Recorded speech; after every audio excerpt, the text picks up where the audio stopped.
Graças a Deus. Quantos têm o texto? A nossa bússola.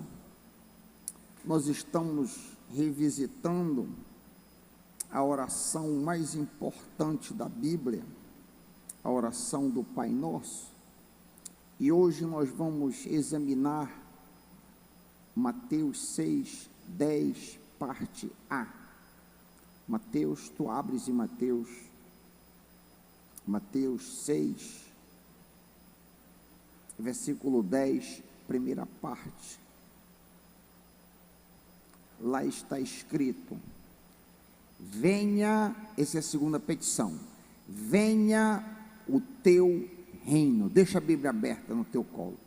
Pai querido, obrigado pela tua palavra, dá-nos entendimento, abre as nossas mentes no poder do Espírito Santo, ilumina-nos, ó Deus, para que entendamos e coloquemos em prática a tua palavra. No nome precioso de Jesus oramos, e o povo de Deus a uma voz diz: essa é a terceira quarta-feira que nós estamos trabalhando outra vez a oração do Pai Nosso. É bastante significante o fato de que a maioria absoluta das pessoas que sabem decor esta oração, lamentavelmente, não entendem o que estão lendo. A gente viu aqui, a título de recapitulação muito rápida, 2 quartas-feiras atrás, Pai Nosso que estás no céu, que é a introdução. Ao dizer isso, nós estamos falando sobre intimidade, que Deus é o nosso Pai, Deus é o nosso Papai, que nos ama. Vimos que para Israel, Deus era Pai da nação, e não do indivíduo judeu. Cristo deu um outro foco, inclusive nos ensinou a chamar o Pai de Abba, de Paizinho, denotando intimidade, e por isso nós podemos dizer Pai, Pai Nosso, lembrando que nós somos um corpo, Pai Nosso, não apenas meu, mas o Pai da igreja. E depois a gente viu lá, que estás nos céus. Isso significa que Ele tem todo o poder. Ele está próximo, Pai Nosso, mas Ele também está distante, está no céu, que significa que Ele é todo poderoso para mudar qualquer situação. Então, todas as vezes que eu digo Pai Nosso que estás no céu, eu estou orando para alguém que se importa comigo e também tem todo o poder, está sentado no trono. É isso que eu estou dizendo. Ele está sentado, Ele pode mover céus e terra em meu favor, Ele pode mudar situação. Isso foi quarta-feira retrasada.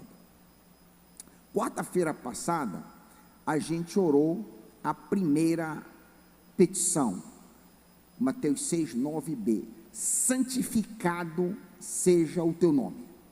Nós vimos que o nome de Deus é santo. Isso deve criar em nós reverência. Nós devemos, Deus é nosso Pai, mas a gente deve ter respeito por Ele.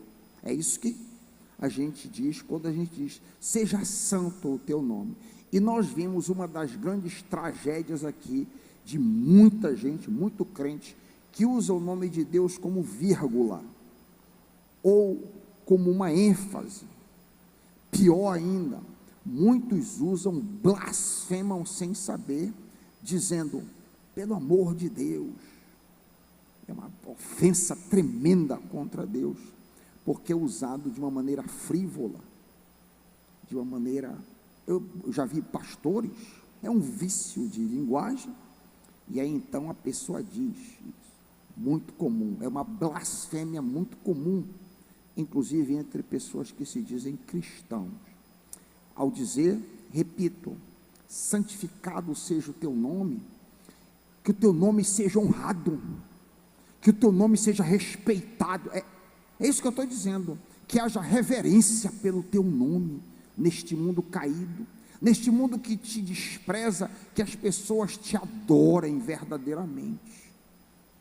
Hoje nós vamos examinar a segunda petição: venha o teu reino. O que significa isso? O que cargas d'água eu estou dizendo ao dizer, venha o teu reino? Veja, Jesus veio ao mundo para nos salvar de nós mesmos, para nos salvar do nosso egoísmo, para nos salvar de nossa auto-idolatria. Lutero dizia que o grande problema do homem, o maior problema da humanidade, é que ele nasce incurvatus em si. O homem, o ser humano, depois da queda, nasce olhando para baixo, focado em si mesmo, ao invés de olhar para cima. Esse é o grande problema. O resumão de toda a teologia de Lutero está nessa expressão.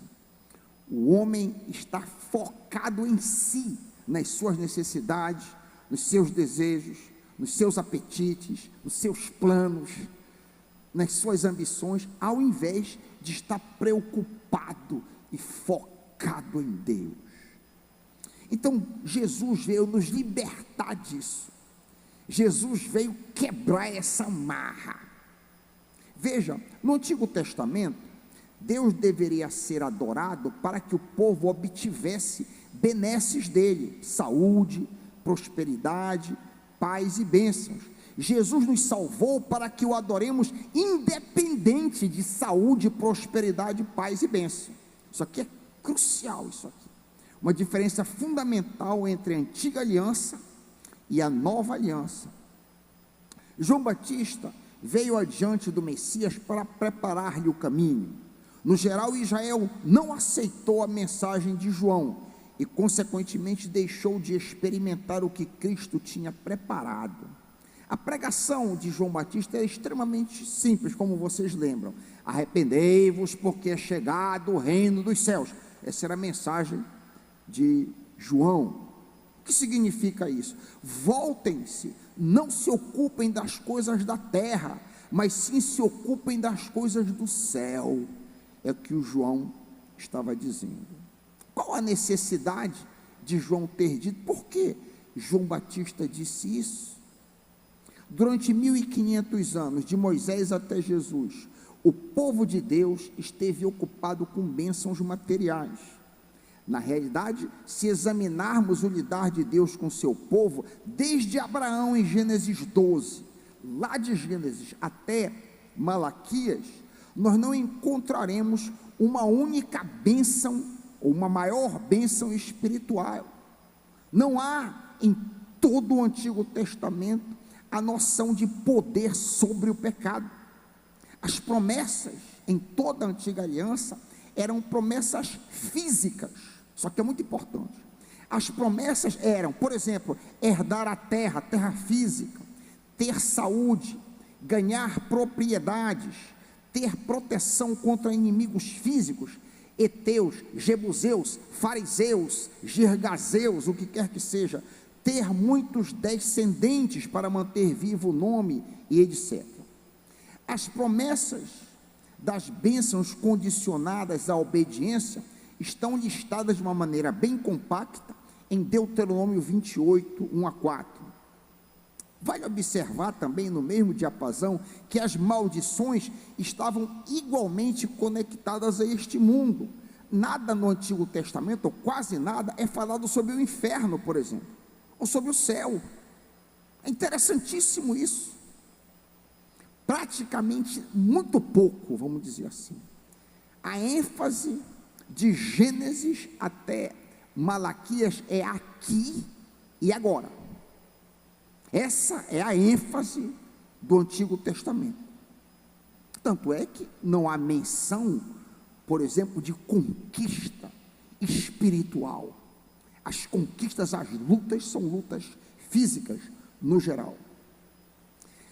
A única diferença entre os pagãos, os povos pagãos, os adoradores de Baal, Aserá, Moloque, os pagãos e os israelitas, era que o Deus de Israel era verdadeiro e exigia práticas de acordo com seu caráter, enquanto que os pagãos praticavam as obras dos seus ídolos. Mas Tanto o povo de Deus como os pagãos tinham a mente voltada para o reino da terra, para o aqui e agora, para este mundo. Só que é importantíssimo, judeus e gentios tinham os mesmos interesses mundanos, qual seja, ter gado, se casar, ter vitória física contra o seu opositor, era tudo terreno. Isso o povo judeu tinha em comum com o povo pagão. Contudo, apareceu João Batista e disse: arrependei-vos, olha para cima, da agora em diante vocês vão olhar para cima, é chegado o reino do céu. Uma mudança tremenda de pensamento, é uma mudança radical. Arrependei-vos do quê? De mentir, adulterar e furtar. Isso já era conhecido no Antigo Testamento, isso já era conhecido. Os 10 mandamentos estavam lá atrás. Não é isso, não é arrepender de coisas descritas no decálogo, não, é se arrepender de estar olhando só para as coisas deste mundo, e olha para o céu, porque o reino dos céus está próximo. Interessante que reino de Deus e reino do céu é a mesma coisa, são sinônimos. Jesus, por sinal, tinha exatamente a mesma pregação, Mateus 4,17, a mesma pregação. Arrependei-vos, palavras do Senhor Jesus, arrependei-vos, porque o reino dos céus está próximo. No dia de Pentecostes, finalmente, o reino dos céus, o reino de Deus chegou.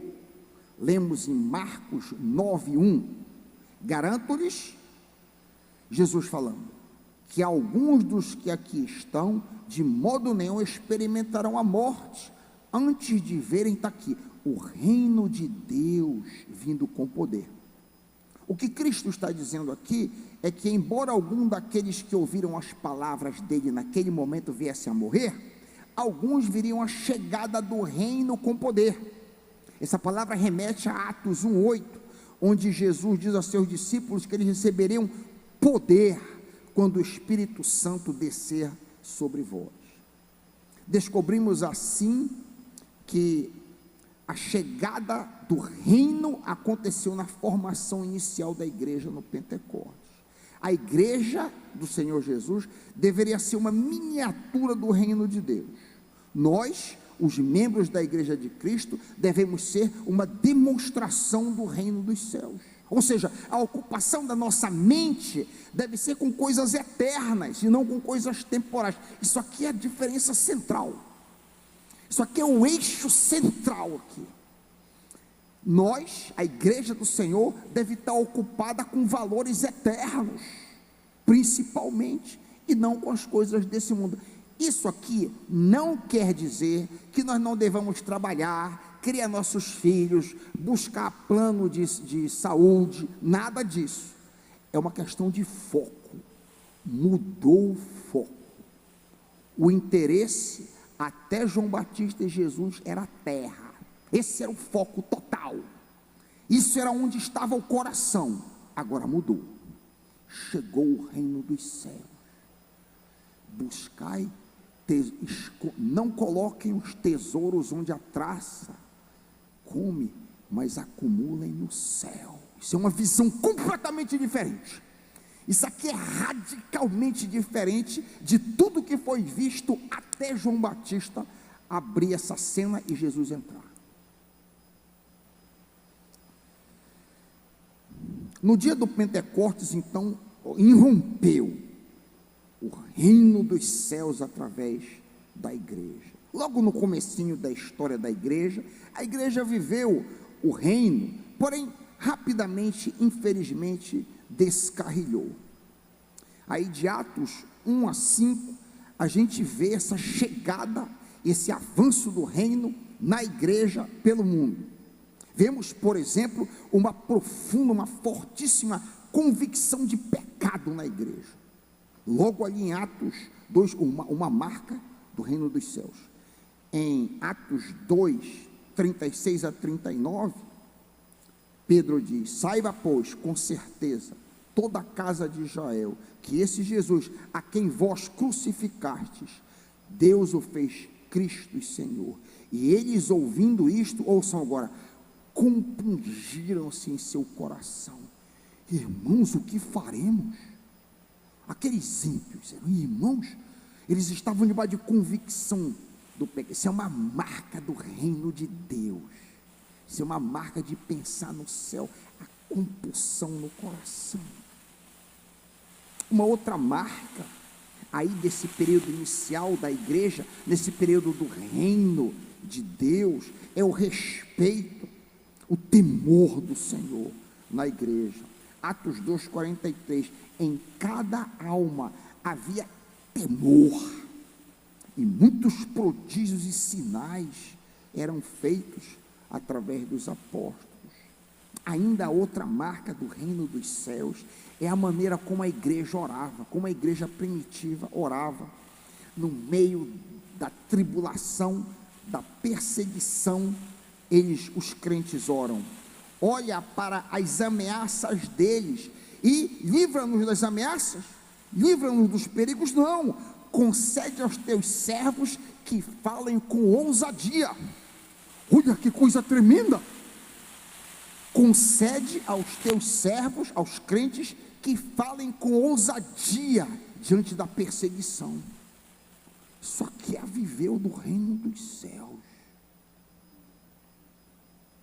O primeiro sinal que a coisa começa a sair dos eixos na igreja primitiva é que a hipocrisia, o desejo por ser notado pelos homens, uma marca do reino da terra, invade a igreja, com o episódio de Ananias e Safira, que vocês conhecem muito bem.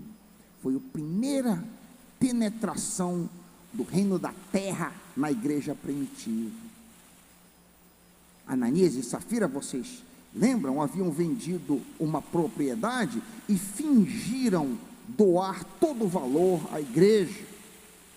Disse Pedro: Ananias, por que encheu Satanás o teu coração, para que mentisses ao Espírito Santo e retivesses parte do preço da propriedade? Guardando, não era teu, e vendida, não estava em teu poder. Por que formaste esse desígnio ao teu coração? Não mentistes a homens, mas a Deus. Este episódio mostra o quão detestável a Deus é a mentira, o desejo de aparecer, o desejo por fama, por ser visto pelo homem. Pedro diz que Ananias não estava obrigado a vender o bem para fazer doação.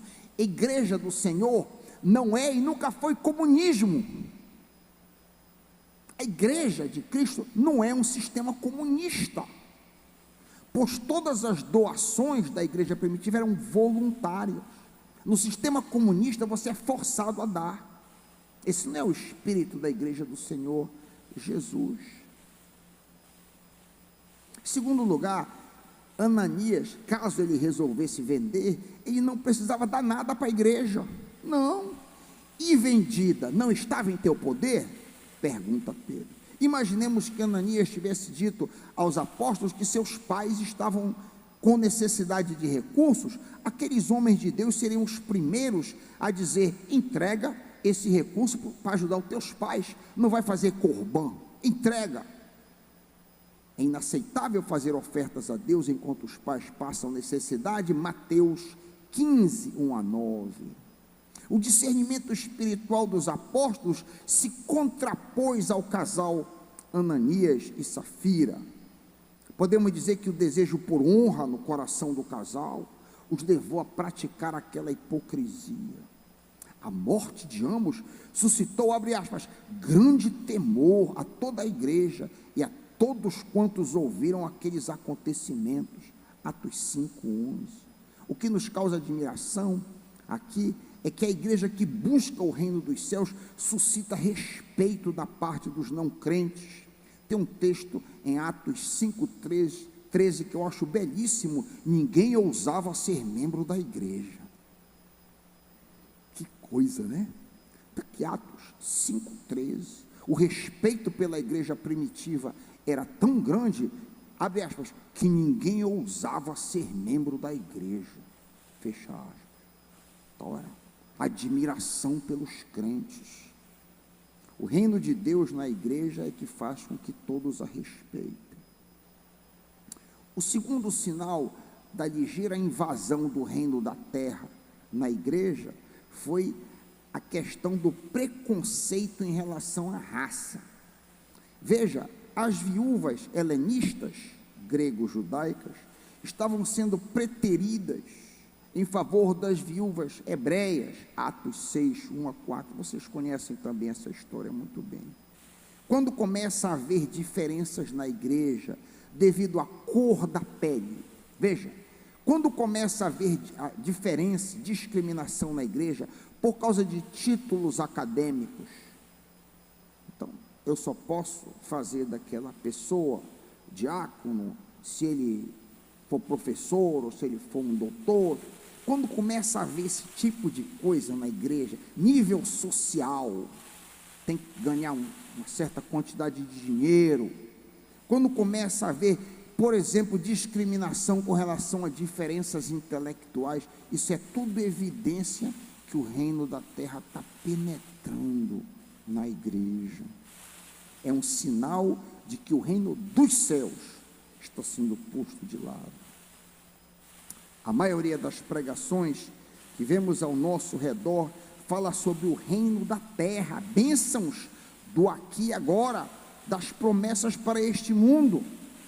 A teologia da prosperidade, se é que a gente pode chamá-la de teologia, promete riquezas, saúde, sucesso na terra. Vemos aqui um retorno a Deuteronômio 28, um retrocesso ao Antigo Testamento. Satanás praticamente apagou o Novo Testamento e enganou o povo de Deus, nos fazendo recuar para a antiga aliança. E o engano poderia ser resumido mais ou menos assim: se você obedecer ao Senhor, você será abençoado, mas se você desobedecer, se você não pagar o dízimo, você está debaixo de maldição. Isso é uma maneira de trazer o povo de Deus para Deuteronômio 28, outra vez. Não estou dizendo que você deve desobedecer ao Senhor, não estou dizendo isso, mas a causa da obediência na nova aliança é o amor, e não a lei. Percebe, meus irmãos? A causa da obediência, aquele que tem os meus mandamentos e os guarda, esse é o que me ama. É diferente. O espírito de lei é o espírito da antiga aliança. As bênçãos espirituais do Novo Testamento foram, em larga medida, colocadas para escanteio. Que bênçãos são essas, pastor Raik? Que bênçãos são essas do reino dos céus? O maior exemplo disparado, a maior bênção disparada do reino dos céus é vitória contra o pecado. Veja, não existia essa promessa no Antigo Testamento. É uma promessa inteiramente nova. É uma promessa única da nova aliança. E por sinal, é a primeira promessa que abre em Mateus 1:21. Ele será chamado Jesus, porque salvará o seu povo para ir para o céu? Não. Salvará o seu povo dos seus pecados. Os santos da antiga aliança não tinham promessa de vitória sobre o pecado, eles tinham promessa de perdão de pecado. Diferente. Os santos da nova aliança, os santos do reino dos céus, têm promessa para vencer o pecado. Aleluia. Os santos da nova aliança podem vencer o pecado. Essa é a primeira, é uma promessa exclusiva do Novo Testamento. Essa promessa ela é reiterada, em outras palavras, em Romanos 6,14. Olha essa mesma promessa com outra roupagem: porque o pecado não terá domínio sobre vocês, porque vocês não estão debaixo da lei, vocês não estão debaixo da antiga aliança, vocês estão debaixo da graça. O povo da antiga aliança estava debaixo da lei, debaixo do pecado. apenas com a promessa de ser perdoado indefinidamente, traz sacrifício, abate boi, abate carneiro, abate pomba, e aquele ciclo indefinido. Parou, isso vai parar, eu vou dar poder sobre o pecado para você, aleluia. Então é possível você viver uma vida de vitória sobre o pecado, isso é o reino dos céus.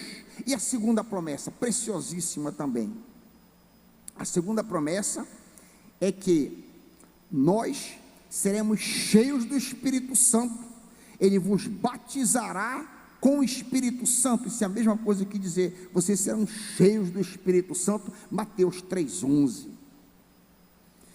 aleluia. Essas duas promessas preciosíssimas são suficientes para tornar qualquer crente da nova aliança vitorioso. Então aí nós temos duas marcas do reino dos céus: vitória sobre o pecado e enchimento do Espírito Santo. Se você não está sendo liberto do poder do pecado, através do Espírito Santo, é possível que você hoje à noite seja um crente do Antigo Testamento. Eu acho que muitos dos crentes que frequentam a igreja são crentes da Antiga Aliança. Os santos da Antiga Aliança tinham promessa de perdão, mas não vitória sobre o pecado. Nenhum santo do Antigo Testamento tinha poder interno para não pecar. É por isso que os 613 mandamentos e ordenanças eram externos. É por isso, o único comando em toda a Antiga Aliança interno está no 10º mandamento, que Paulo disse é impossível cumprir: não cobiçarás. É o único comando interno, todos os outros são externos. 613 comandos, todos igualmente, todos, sem exceção, todos externos. Não mata fisicamente, não é? Não odeia, não odeia da nova aliança. Não adultera, não adultera fisicamente. Não seja lascivo, é da nova aliança. É diferente, é bem diferente, porque não havia poder para o crente na antiga aliança. Contudo, hoje nós podemos viver as bênçãos espirituais da nova aliança, se tivermos as mentes voltadas para valores eternos. Quando oramos, venha o teu reino na minha igreja, na minha família, no meu coração, é que eu vou estar olhando para o Senhor, para o céu. Os meus valores estão no céu. E quais são as bênçãos que o Novo Testamento diz como superiores, como melhores da nova aliança? Quais são as grandes bênçãos espirituais do reino dos céus, totalmente desconhecidas no Antigo Testamento? Vai lá, alguns exemplos. Vitória sobre a ira. É possível na nova aliança você jamais se aborrecer. Vitória sobre temperamento, Mateus 5:22. Vitória sobre a lascívia, Mateus 5:28. Vitória sobre a mentira, Mateus 5:37. Vitória sobre revanchismo, você não se vinga. Vitória sobre vingança, 5:39. Vitória sobre ódio, vitória sobre inveja, vitória sobre o ciúme, vitória sobre a ansiedade. Nós temos pregado essa vitória aqui, acho que foi no dia 31 último, nós pregamos sobre ansiedade. Foi isso, Cláudio? Virada do ano? Exclusiva da nova aliança, são as bênçãos do reino dos céus. Vitória sobre o amor ao dinheiro, Mateus 6:24. E de forma geral, vitória sobre si mesmo, Lucas 9:23. Oh, querido, essas promessas aqui são superiores às promessas da antiga aliança, conforme nós lemos em Hebreus 8:6. Hebreus 8:6. O ministério que Jesus recebeu é superior ao dele, Moisés, assim como também a aliança do qual ele é mediador é superior à antiga, sendo baseado em promessas superiores. Pastor Raik, mas eu não tenho muito interesse nessas, eu tenho mais interesse em ter uma boa casa, eu tenho mais interesse em que a minha esposa fique grávida, eu tenho mais interesse em me casar. Esse negócio de eu ter vitória sobre o meu temperamento, eu acho que seria bom, né? Mas de repente não é tão importante assim. Então, amado, tu estás com a mente na terra, o teu coração está na terra, a tua alma, o teu coração, as tuas ambições estão no reino da terra e não no reino do céu. Se o teu coração estiver no reino do céu, tu vais querer desesperadamente essas promessas na tua vida. Tu vais desejar ardentemente que essas promessas se cumpram na tua vida. Eu tive já uma grande vitória desse tipo de promessa aqui, que foi vitória sobre se aborrecer. Uma grande vitória na minha vida. Demorou aí uns 3 anos, mas eu tive essa vitória. E a última vez que eu me aborreci, só para dar um exemplo, está fazendo aí uns 6 anos, que foi uma bênção no meu casamento. Eu nunca me aborreci com a minha esposa, vivemos em um lar feliz. É o reino do céu, isso é o reino do céu aqui na terra. Vitória sobre si mesmo, que bênção maravilhosa. Vemos assim que o reino de Deus, ou o reino da terra, em outras palavras, não consiste nas coisas desse mundo, comida nem bebida, mas sim justiça, paz e alegria no Espírito Santo. O reino dos céus, venha o teu reino, e não está relacionado às coisas desse mundo. Dinheiro, casa, carro, casamento, plano de saúde, aposentadoria, filhos, viagem, todas essas coisas são boas. Eu não estou indo contra nada disso, mas não é esse o foco do reino dos céus.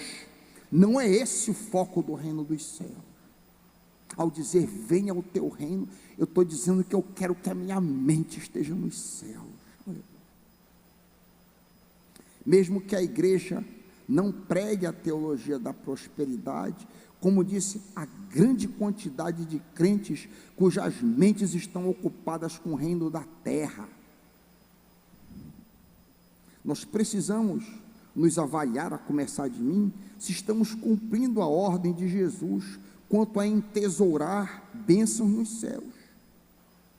É isso que ele disse, eu já até citei. Se a nossa mente estiver no reino dos céus, então fatalmente acumularemos tesouros celestiais. Não ajunteis tesouros nessa terra, ele falou, onde a traça e o ferrugem tudo consomem, onde os ladrões minam e roubam. Ajuntais tesouros no céu, aleluia, onde não há traça nem ferrugem, os ladrões não minam nem roubam, porque onde estiver o teu tesouro, ali estará o teu coração. Os meus pensamentos estão no alto, ou a minha mente está focada nas coisas deste mundo? Nós não podemos rejeitar a mensagem de João Batista e a mensagem de Jesus sobre o reino. É possível que a maioria de nós está satisfeita com a mensagem condicional da velha aliança, composta de bênçãos e maldições aqui na terra. Quem se alegra com isso é o inimigo, porque dessa forma Deus fica sem testemunhas neste mundo. Jesus veio a este mundo para nos salvar de nós mesmos, para nos salvar do nosso egoísmo, para nos salvar da nossa autoidolatria.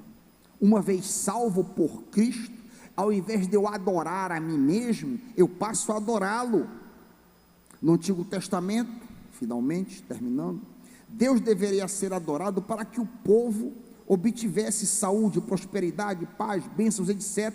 Jesus nos salvou para que o adoremos independente de tudo. Imagina comigo, por fim, um filho pedindo 10 mil reais para um pai que tivesse dado uma herança para ele de 100 milhões de reais. Imagina comigo aqui esta situação. Papai, eu quero 10 mil, eu quero 10 mil reais. O pai tinha dado 100 milhões de reais. Papai, eu quero a cura do meu filho, eu quero me casar, mas Jesus foi dado. Jesus já foi dado, isso é 100 milhões. Se ele me der a cura ou não, não interessa, eu estou com a mente no céu. Eu faço sentido, meus irmãos? Jesus já foi dado, Jesus é 100 milhões de reais. Se Ele me der a bênção que eu quero, tudo bem. Se Ele não me der, tudo bem. Eu não posso ficar exigindo de Deus satisfação, exigindo por que isso está acontecendo comigo, por que Deus não me abençoa, cadê o meu emprego, Deus é malvado. Repara, Deus te deu 100 milhões de reais, meu irmão. Deus te deu 100 milhões de reais. O que é isso que tu está exigindo 10 mil? Esses 10 mil são importantes. Por exemplo, a cura da Radassa por uma doença, ou até que ela venha a morrer. Eu não posso questionar. Jesus já me foi dado, isso é uma bênção. Não cabe ao cristão ficar questionando ou ficar arguindo a Deus. Senão eu não posso dizer: venha o teu reino. Caso Ele nos dê o emprego, o casamento, a cura, o que quer que seja, nós não devemos fazer isso a título de cobrança. Foi a graça. O que tem valor de fato e de verdade é o seu reino implantado em minha vida, e só assim eu vou poder dizer: venha o teu reino, em nome de Jesus, amém.